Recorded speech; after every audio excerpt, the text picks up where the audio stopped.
Alright, so I picked up the Spectrum, what is it? Power Programmer Max Energy. Or the Hypertech 3000, as well known in my house. It's kind of funny. Anyways, just wanted to show you how you can do this with the Ford Explorer 4.6. I've already installed a tune on it, but we can go ahead and get a custom tuning here. Just hit the select.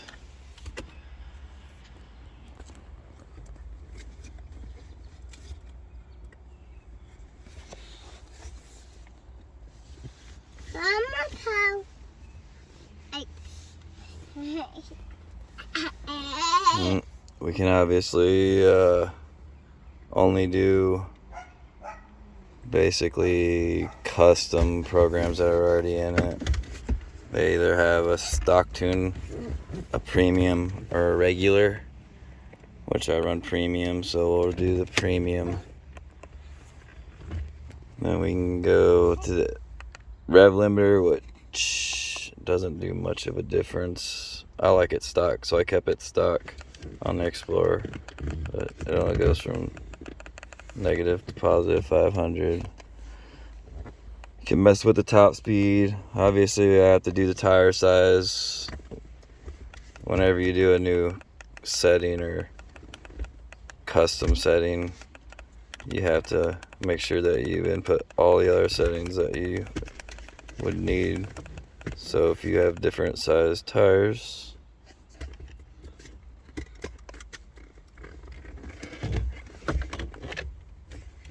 I didn't change the top speed either.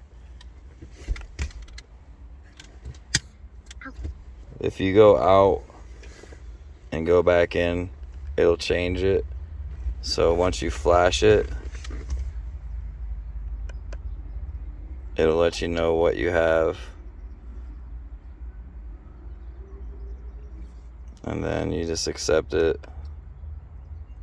And then you can save it or not. I'm just not going to save this one because I already have it saved. Key's already off.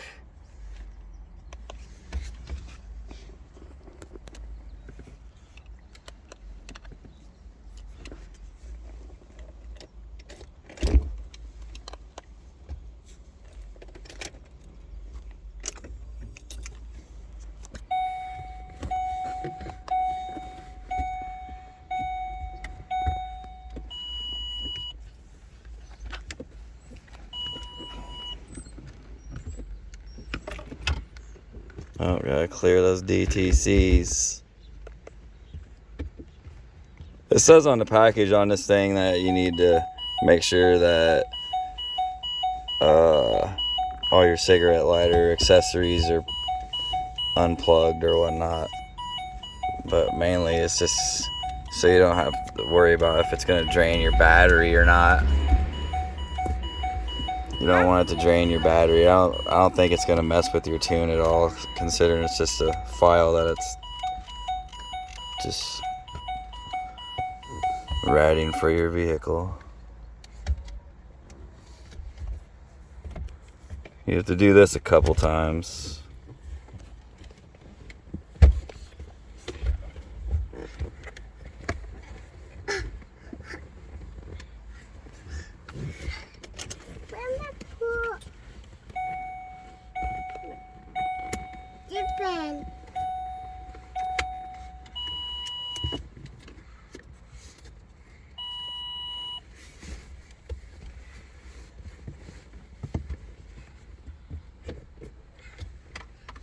You getting impatient? Yeah. You ready to go fast? Yeah. Hit the mud? Yeah.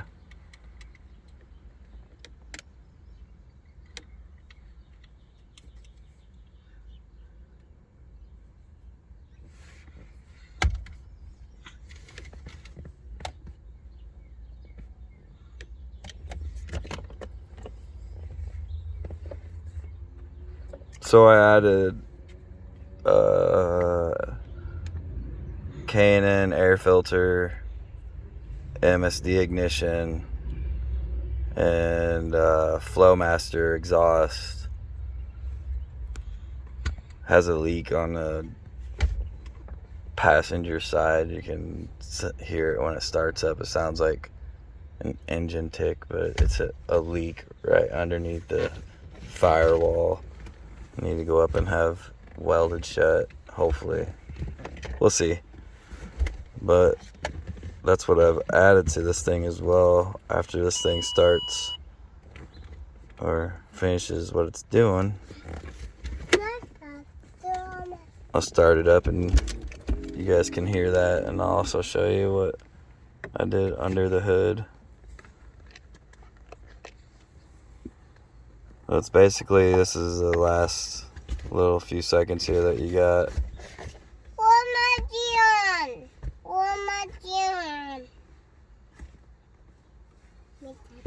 Looks like the video may be too long for the walk around, so we'll have to add that on a new video. But if anyone who needs this or wants to know how this works, happy to oblige.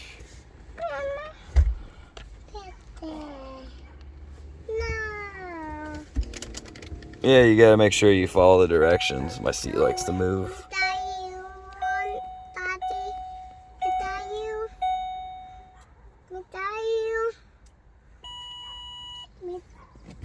And then it'll verify it, and then you can unplug it.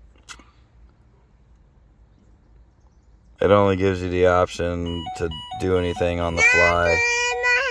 What's up, buddy? You can't work it? I'll help you in a second.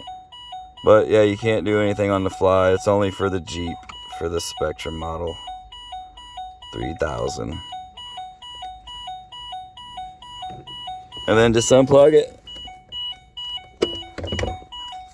Turn the ignition off. I think I got it right.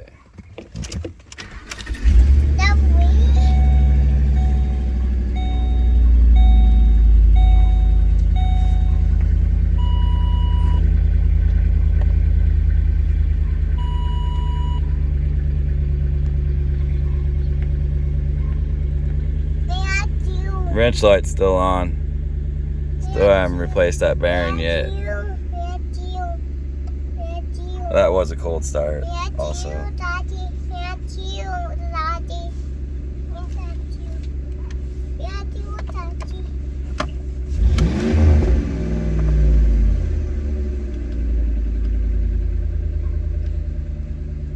Thanks for watching.